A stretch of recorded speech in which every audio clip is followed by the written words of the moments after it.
धन्यवाद। और आप सभी को पहले हम अपने बच्चों को धन्यवाद, क्योंकि आप लोग इतने देर से आप लोग बैठे हुए हैं और हम सभी विद्वत जन को सुना। और आदरणीय हमारे संपूर्ण मंच और जिस शख्सियत की हम बात कर रहे हैं और उन्होंने जो सपना देखा है वो तो हमारे सामने है, सपना ही नहीं है, हकीकत है।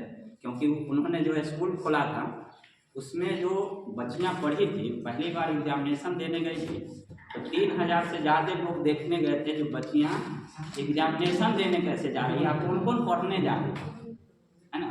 जो स्कूल खोली थी और रिपोर्ट में जैसे कि उन्होंने बताया, जो वह रिपोर्ट बना, जिस रिपोर्ट में बताया गया था, जो वह स्कूल ऐसा बनाए उन्होंने जिसमें लड़कों से ज़्यादा लड़कियां की उपस्थिति थी। और उस समय के पत्रकार जो द ऑब्जर्वर था, उसने चिंता जाहिर की जो अगर यह संस्थान बनी रहेगी तो लड़कियां की उपस्थिति इतनी ज़्यादा हो जाएगी, इतनी ज़्यादा हो जाएगी, जो पुरुष का वर्चस्व है वो समाप्त हो जाएगा। और इस चीज़ को समझने के लिए एक किताब है, उस किताब का नाम है सावित्री नामा। सावित्री नामा।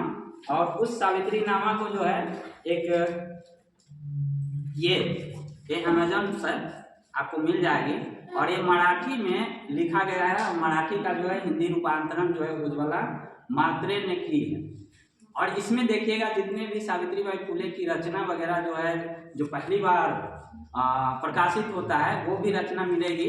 और जैसे श्रुति बोल रही थी कि नहीं सारा चीज सर बोल दिए, और जिस कविता को मैं बोलना चाहता था उस कविता को वो बोल दिए। नहीं, मेरे लिए भी नहीं बचा। लेकिन अब आज के संदर्भ में सारी बातें हो गई। आज के संदर्भ में हम सावित्रीबाई फुले का विचार को देखते हैं, जो उनकी विचार क्या है।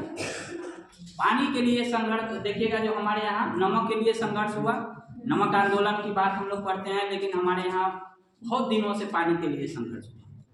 और देखोगे जो चौदार तालाब आंदोलन हुआ वह 10 सालों तक चला, जो डॉक्टर अम्बेडकर चलाते हैं। लेकिन यह आंदोलन उससे पहले जो है सावित्रीबाई फुले अपना कुआं बना करके कहती है कि सभी के लिए पानी पीने की आज़ादी हो। और यह महान विभूति जो है वह अपने जीवन में अगर सबसे ज़्यादा कष्ट सही तो वह 2 लोगों के लिए सही, एक महिलाओं के लिए और दूसरा जो हाशिए पर थे, जो आज दलित और पिछड़े कहे जाते हैं, जिनको वो शास्त्रों में शूद्र और अतिशूद्र कहा गया, उससे संबंधित इसमें कविता वगैरह भी मिलेगा जो शूद्र और अतिशूद्र से संबंधित वो बात करती हैं। और उन्हीं के लिए वो तालाब बना करके छोड़ देती है, जो सब लोग आइए और पानी पीजिए। आज से 200 वर्षों की पीछे की कहानी है, जो बताइए उस जमाने में ये चीज़ें थी, जो नहीं हमारे कुएं में पानी पीजिए। और ये जिन बच्चों को पढ़ाया जा रहा था, जिन वर्गों को, उन्हीं वर्गों को लोगों ने उकसाया, कहा जे सुनो तुम्हारे बच्चे को जो है भ्रष्ट बना देगा, पापी बना देगा, तुम भी नरक में जाओगे, तुम्हारा बचवा भी नरक में चल जाएगा। तो कहा जे क्या करना चाहिए, कहा जे ज्योतिबा को जो है ठीक ठाक से गोड़ हाथ तोड़ के मारो। तो गया, मारने भी गया, जान से मारने। तो कहा जे सावित्रीबाई फुले और ज्योतिबा दोनों सोए हुए होते हैं, और ये दूरदर्शन पर आप देखेंगे तो फिल्माया भी गया है और यह चीज़ रिकॉर्ड में भी है। तो बोलते हैं, कहते हैं जो सावित्री इनको मारने दो, हमको आओ तुम हमको मारो। और क्यों मारो, क्योंकि हम तुम्हारे ही बच्चे को न पढ़ाते हैं, तुम्हारा बच्चा पढ़ करके बेहतर करेगा जीवन में, तो हमको मार दोगे तो तुम्हारा बच्चा का भविष्य जो है अंधकारमय हो जाता है। तो जो मारने आते हैं वो पुनः फिर अंगरक्षक के रूप में वो रह जाते हैं। एक उस समय का जो सबसे बड़ी क्रांति जो कदम देखिएगा, जिस समय में महिलाओं को पढ़ने का अधिकार नहीं था, उस समय वो पढ़ी ही नहीं, सामान्य शिक्षा में जाकर के ट्रेनिंग ली, और ट्रेनिंग लेकर के भारत की प्रथम शिक्षिका बनी और प्रधानाध्यापिका भी बनी। और उसमें सामान्य शिक्षा में प्रणाली में हो जाती है, और वह एक पुस्तकालय भी खोलती है। वह भारतीयों द्वारा चलाया गया प्रथम पुस्तकालय होता है, और वह रिकॉर्ड आपको इसमें मिलेगा। इसमें बताया गया है जो वह पुस्तकालय जो है वह प्रथम पुस्तकालय प्रथम भारतीयों द्वारा, जो कि सावित्रीबाई फुले पुस्तकालय की स्थापना करती है, और उनके विद्यालय का एक बच्ची को पुरस्कार दिया जाता है। तो अतिथि से कहती है कि सर हमारे लिए खिलौना मत दीजिए, हमारे लिए एक लाइब्रेरी बनाइए। अब इस स्तर से आप उस स्कूल का ज्ञान का स्तर आप समझ सकते हैं, जो उनके बच्चे कह रहे हैं जो हमको खिलौना विलौना मत दीजिए, आप क्या दीजिए, हमारे लाइब्रेरी दीजिए। क्योंकि वो जान रहा है तो लाइब्रेरी से क्या होगा। और हम लोग भी इतना बैठे हुए हैं इस मंच में भी देखिएगा जो मेल से ज़्यादा फीमेल हैं, और हमारे कॉलेज में भी है, और आप लोगों की उपस्थिति भी है, और सावित्रीबाई फुले का जो स्कूल है उसमें लड़कियां अधिक हैं। और जो हमारी व्यवस्था थी, जिसको बताया गया कि नहीं ब्राह्मणवादी व्यवस्था, कहीं मनुवादी व्यवस्था, ये बातें की जाती है, वह व्यवस्था में इनके शिक्षा के लिए कोई स्थान नहीं। लेकिन वो मानते हैं जो नहीं ये शिक्षा ग्रहण कर लेंगे तो हमारा फिर जो वर्चस्व है वो खत्म हो जाएगा। भाई साहब, आपका वर्चस्व बना रहेगा, खत्म नहीं होगा। ये सामाजिक बुराई है, इसको आप खत्म कर दीजिएगा तो समाज और आगे बढ़ेगा ना, पीछे जाएगा। आज अमेरिका इसलिए नहीं है ब्लैक नहीं, व्हाइट 70 से 72% के करीब में है, और ग्रीव देखिएगा तो व्हाइट टू व्हाइट होता है। और क्यों होता है? ब्लैक के अधिकार के लिए। और यह दुर्भाग्य है हमारे देश में, जो वर्चस्व वाले जो अपने आप को कथित रूप से अपर कास्ट हैं, वो फिर पिछले वाले को अधिकार देने के लिए कोई आंदोलन नहीं करते हैं। लेकिन अमेरिका कहा कि नहीं, वहाँ एक नारा भी चला जो आपको सब जगह अमेरिका दिखनी चाहिए। मतलब क्या? मतलब यह है जो भी संस्थान है, छोटा हो बड़ा हो, सब में अमेरिकी समाज के प्रतिनिधित्व। तो देखिएगा जो वहाँ का जो कंपनी बनती है या वहाँ का जो भी संस्थान होता है, उस संस्थान में वहाँ के जितने व्हाइट होते हैं, ब्लैक होते हैं, महिला होती है, एशियन मूल के होते हैं, ब्लैक महिला होती है, और सारे लोगों को उसमें नौकरी में रखा जाता है। और यह बात को जब आप देखिएगा जो इसीलिए वो अमेरिका है। और एक और सिनेमा देखिएगा हिडन फिंगर, तो देखिएगा जो ब्लैक महिला मिल करके ही उसको चांद पर पहुंचाता है अमेरिका को। और इसी चीज को, इसी प्रकार से किसी भी समाज को या किसी भी परिवार को आप बहुत विकास करना चाहते हैं तो उसमें सभी लोगों की भागीदारी अगर सुनिश्चित है तो स्वतः आप बढ़ जाइए। नहीं तो कोई कहेगा कि नहीं हमारी ही वजह से बढ़ेगा, तो बढ़े उड़ेगा नहीं, कुछ दूर जाकर के कैंपस बोल जाएगा। क्योंकि हर एक चीज का अपना पावर होता है, वह उतना ही दूर तक है। तो देखिएगा यह चीजें आई। सबसे बड़ी विवादित हो गया उस जमाने में जब ज्योतिबा फुले महापरिनिर्वाण हो जाते हैं। अब होती है कि नहीं उनकी संपत्ति पर किनकी अधिकार होगा। तो वहाँ अभी आज भी समाज में यह परंपरा है कि जो कंटैया लेके आगे चलेगा वही माना जाएगा जो उसके उत्तराधिकारी। आप देखिएगा खास करके हिंदू परंपरा में एक छछिया जानते हैं ना, मटका। तो मटका होता है तो थोड़ा सा बड़का होता है, छछिया थोड़ा सा छोटा होता है उसका। उसी में देखोगे आग रख करके फनगी लगा करके जो लोग आगे बढ़ते हैं, तो जो आगे बढ़ता है वह मृतक के कौन होते हैं? उत्तराधिकारी। और हम लोग यह भी जानते हैं जो ये उत्तराधिकारी के रूप में एक ब्राह्मण महिला की जो पुत्र है उसको गोद लेती है। उस समय जो ज्योतिबा फुले का भतीजा होता है वो तेज उस समय विवाद खड़ा कर देता है, नहीं कंटैया हम लेते हैं। अब मामला फंस जाता है, फिर हो जाता है पूरे गांव में आता है अच्छा ज्योतिबा बहुत समाज सुधार की बात कर रहा था, मुझे आओ आप तुमको बताते, अब तो तुम मर गया, अब कैसे सटा। तो सावित्रीबाई फुले उस कंटैया को उठाती है, कहती हम चले। वो पहली बार देखिएगा जो मुखाग्नि देने की प्रक्रिया जो है जो नहीं पुरुष करेंगे, महिला कर और अपने पति का मुखाग्नि देती है और वो उत्तराधिकारी होती है। इतना ही नहीं, इतिहास में देखेंगे जो एक संस्थान की स्थापना करती है जिस संस्थान का नाम है सत्यशोधक समाज। सत्यशोधक समाज का वो प्रेसिडेंट रहती है, उस समय वो मीटिंग बुलाती है। उस जमाने में देखो जिस समय में महिलाओं को इतनी बड़ी समस्या होती है, उस समय वो मेन कुर्सी पर बैठ करके मैनेजमेंट करती है और पूरे का अध्यक्ष होती है और उस संस्थान को चलाती है। और इसमें शादी की भी बातें हुई, खूब सारी बात। तो देखिएगा जो उस समय में जो सत्यशोधक समाज जो स्थापित किया गया था उसमें अंतरजातीय विवाह कराया गया था, बिना दहेज की शादी कराई गई।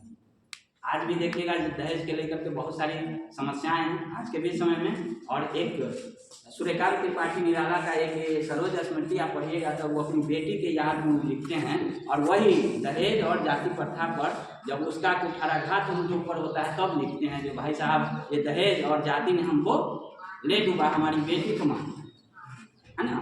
इस चीज को वह उस समय उठा रही होती है जो नहीं आपको शादी करनी है, उसमें दहेज नहीं लेनी है। और वो अपना बेटा को जो शादी करती है जिसको वो गोद लेती है वह अंतरजातीय विवाह करती है। जिसके बारे में बताया गया है नहीं, आप साइंस भी ये कहती है। और देखिएगा जो उस जमाने में यूनान के जो भी दार्शनिक है वह इस बात को कहता है कि नहीं, आप जो है अंतरजातीय या इस प्रकार से शादी करिए, जिससे कि हाइब्रिड का एक कंसेप्ट है। और अभी आप लोगों ने विस्तार से जाना कि हाइब्रिड का क्या ये कंसेप्ट होता है। तो यह चीज़ें सावित्रीबाई फुले में उस जमाने में था जो नहीं, पुरुष के साथ साथ एक और घटना घटी जो अपने पति को वो पत्र लिखती है, वो भी पत्र इसमें है 10-10। तो उस समय अपने पति को जो पत्र लिखती है, पत्र में लिखती है, और उनका भाई सावित्रीबाई फुले को कहते, उनका भाई जो है सावित्रीबाई फुले का, वो कहते हैं कि इसे देखो, तुम्हारे लेकर के हमारा कुल पर धब्बा लगा। तुम्हारे लेकर के क्या हुआ, हमारा कुल पर धब्बा लगा। क्यों? क्योंकि तुम जो है शूद्रों और अतिशूद्रों को शिक्षा देती हो, जिससे कि हम लोग जो है हमारे लोगों पे समस्याएं होती हैं। और वह बताती है, जो उसकी माँ फिर डांटती है, यानी सावित्रीबाई फुले के माँ जो है वो अपने बेटा को डांटती है कि तुम ऐसा क्यों बोलते हो। तो फिर वो समझाती है, कहती है, जो भाई एक बात बताओ, जो जिसके लिए तुम बात करते हो जो नहीं, वो क्या तुमको वो बराबरी का हक देते हैं? आज भी देखोगे जो आप राष्ट्रपति जी की बातें हुई ना, जो नहीं हमारी महिला राष्ट्रपति हैं, लेकिन मंदिर का जो कहानी होता है जो नहीं जाती हैं तो उनको कहा जाता है जो नहीं आप गर्भगृह में नहीं जाएंगे। या कई घटना है, बहुत सारी घटनाएं हैं भारत में, छोटी मोटी तो हमेशा होता है जो नहीं सामाजिक स्तर पर, लेकिन बड़े लेवल का ये घटनाएं होती हैं। तो अपने भाई से यही बात कहती है, जो जब वो जो जिस व्यवस्था के लोग हैं, क्या उसको वो तुमको बराबर मानते हैं? बोलता है नहीं। तो फिर तो कहा जाता हम इसको बराबर मानते हैं तो क्या दिक्कत? और समानता के सबसे बड़ी हिमायती होती है जब वो शादी कराती है सत्यशोधक समाज के तहत, तो पुरुष यानी वर को, दूल्हा को शपथ दिलाती है। और शपथ दिला दिया जाते हो, क्या कहते हैं? कहता है जब हम अपनी वाइफ को शिक्षित करेंगे और समान भाव से रखेंगे। ये पहली कंडीशन सत्यशोधक समाज का, ये पहला कंडीशन है। जब आप शादी होती है उसमें संस्थान के माध्यम से, तो कहा जाता है जो स्त्रियों को क्या करिएगा, आप शिक्षित करिएगा और समान रखिएगा। आप यह नहीं जो हम जो है पति परमेश्वर है, तुम जो है कुछ नहीं हमारी सेविका हो, कहा ये नहीं चलेगा। तो यह चीज को देखिएगा, यह कंसेप्ट को उस समय। और एक चीज और, ये सीजन की समस्या आ गई। सीजन में समझते हैं आप लोग से, जैसे बच्चे एडमिशन ले लेते हैं और एडमिशन से पहले बीच में ही पढ़ाई छोड़ देते हैं। इसके लिए उन्होंने स्कॉलरशिप की बात की, जो आज देखोगे जो उन्होंने खाका खींचा समाज के लिए, है ना, स्कॉलरशिप का। तो अभी देखोगे जो पढ़ने के लिए सरकार जो है स्कॉलरशिप लाती है, देती है सरकार स्कॉलरशिप। हॉस्टल का जो कंसेप्ट है उन्हीं का कंसेप्ट है। हॉस्टल अपने घर में हॉस्टल बनवाती है। और एक चीज और, जो महिलाएं जिनके पति मर जाते हैं, विधुर हो जाते हैं, विधवा हो जाती है, उनको बाल छीन दिया जाता है। इस प्रथा को भी उन्होंने रोकवाया, कहा जे नहीं ये नहीं चलेगा। और पहले देखोगे जो नहीं महिला विधवा जो महिलाएं हो गई उसको एकदम प्रूफ तरीके से रखना है, ताकि ऐसा नहीं हो जाए जो वो फिर कहीं शादी की बातें की उसमें आप लोगों ने सुना है कि नहीं महिला को पुनर्विवाह की बातें की। लेकिन हॉस्टल का व्यवस्था, स्कॉलरशिप की व्यवस्था और बच्चों को बीच में जो सीजन हो जाए उसके लिए व्यवस्था जो नहीं उनको कैसे रखा जाए, इन सारी योजनाओं पर आज सरकार विचार विमर्श कर रही है और कई जगह इस पर काम कर रही है। और उन्हीं का जो दिया गया कंसेप्ट है वो आज वर्तमान स्थिति में हम लोगों को देखने के लिए मिल रहा है।